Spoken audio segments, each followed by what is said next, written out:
संकट आलं तेव्हा खऱ्या हातानं निड्या छातीनं धावून गेला. इतका वेडा आहे तो, किती वेडा आहे.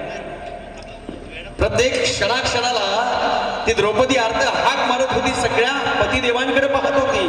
आला नाही हो, पण सरते शेवटी त्याच द्रौपदीची अर्थात त्याच्या कानापर्यंत पोहोचली. कुठे गुंतलासी द्वारकेच्या राया, वेळ का सख्या लावीला. तो वेडा धावत आला आणि तिला वस्त्र पुरवण्याचं काम देखील त्यानंच केलेलं आहे. हो, किती वेडा आहे.